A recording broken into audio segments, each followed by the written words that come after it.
về hệ chất cáរបស់មនុស្សក្នុងការធ្វើអាណានិគមនៅភពផ្សេងមួយយានអវកាសនិងការដឹកជញ្ជូនប្រព័ន្ធដឹកជញ្ជូនអន្តរភពយានអវកាសដែលអាចប្រើឡើងវិញបានដែលមានសមត្ថភាពដឹកមនុស្សនិងទំនិញឆ្លងកាត់ចម្ងាយដ៏ច្រើនឧទាហរណ៍ SpaceX ស្ដាស៊ីបការជំរុញនុយក្លេអ៊ែរសម្រាប់ការធ្វើដំណើរកាន់តែលឿនកាត់បន្ថយពេលវេលាធ្វើដំណើរទៅកាន់ភពផ្សេងជំតាយន្តអវកាសសក្តានុពលរយៈពេលវិញដើម្បីកាត់បន្ថយការចំណាយលើការរត់ចេញពីអន្ទងទំនាញភពពីការសាងសង់និងថែទាំលំនៅឋាន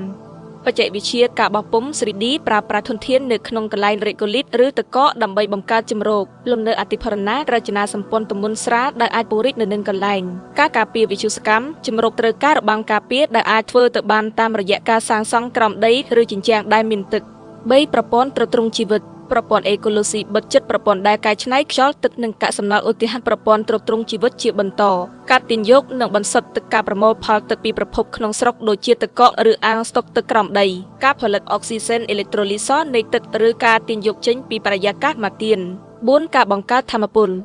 លពន្លឺព្រះអាទិត្យបន្ទះស្រូបពន្លឺព្រះអាទិត្យដែលមានប្រសិទ្ធភាពប្រែប្រួលសម្រាប់ពន្លឺព្រះអាទិត្យខ្សោយឬបរិយាកាសខ្លាំងលេខអតុនុយក្លេអ៊ែរផ្ដល់ថាមពលដែលអាចទុកចិត្តបានដោយឯករាជ្យពីលក្ខខណ្ឌក្នុងស្រុកការបញ្ជូនថាមពលឥតខ្សែដើម្បីចែកចាយថាមពលឆ្លងកាត់អាណានិគម5កសិកម្មនិងផលិតកម្មស្បៀង Hydroponic និង Aeroponic វិធីសាស្ត្រធ្វើកសិកម្មដោយដីតិចសម្រាប់ការដាំដុះអាហារក្នុងកន្លែងមានកំណត់ដំណាំកែច្នៃសែនផលិតឡើងសម្រាប់បរិស្ថានទំនាញទាបឬទប់ទល់នឹងសីតុណ្ហភាពខ្លាំង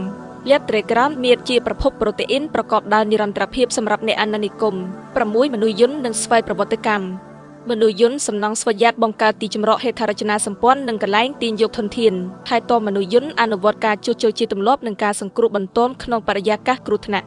Exploration Rover និង Drone ស្វែងរកទីតាំងនិងប្រមូលទិន្នន័យ7ការប្រើប្រាស់ធនធានក្នុងទីកន្លែងទាញយកនិងដំណើរការធនធានក្នុងស្រុកដូចជាទឹករ៉ែនិងឧស្ម័នសម្រាប់សម្ភារៈសំណង់ប្រេងឥន្ធនៈនិងជំនួយជីវិតផលិតកម្មឥន្ធនៈបង្កើតឥន្ធនៈគ្រាប់រ៉ុកែត8សុខភាពនិងឱសថTelemedicine ការធ្វើរោគវិនិច្ឆ័យពីចម្ងាយនិងការព្យាបាលជាមួយនឹងជំនួយ AI បដិខាវិទ្យាសាស្ត្រកម្រិតខ្ពស់ឧបករណ៍បង្រួមសម្រាប់ការវះកាត់និងរោគវិនិច្ឆ័យវិធានការប្រឆាំងវិទ្យុសកម្មថ្នាំឬបច្ចេកវិទ្យាការពារដើម្បីកាត់បន្ថយការសាយភាយលោហៈធាតុនិងវិទ្យុសកម្មព្រះអាទិត្យ9ប្រព័ន្ធទំនាក់ទំនង High Bandwidth Laser Communication បើការទំនាក់ទំនងលឿននិងអាចទុកចិត្តបានរវាងភពបណ្ដាញផ្កាយរណបផ្ដល់ការតភ្ជាប់ក្នុងតំបន់និងអន្តរភព10អភិបាលកិច្ចនិងប្រព័ន្ធសង្គម AI និងប្រព័ន្ធធ្វើសេចក្តីសម្រេចចិត្តជួយជាមួយអភិបាលកិច្ចការបែងចែកធនធាននិងការដោះស្រាយជម្លោះការពិតនិម្មិតគ្រប់គ្រងសុខភាពផ្លូវចិត្តនិងការបន្តបណ្ដាលដល់ការក្លែងធ្វើបរិយាកាសដោយផែនដីបញ្ហាប្រឈមដើម្បីជំនះបរិស្ថានអាក្រក់សីតុណ្ហភាពខ្លាំងកម្រិតវិទ្យុសកម្មខ្ពស់និងទំនាញផែនដីទាបការពន្យាពេលពីចម្ងាយនិងពេលវេលាការទំនាក់ទំនងនិងការដឹកជញ្ជូនមានភាពយឺតយ៉ាវជាងក្នុងរយៈចំណាយអន្តរភពដ៏ធំឥទ្ធិពលផ្លូវចិត្តភាពឯកោការបង្ខំនិងកង្វះការរំញោចធម្មជាតិរបស់ផែនដី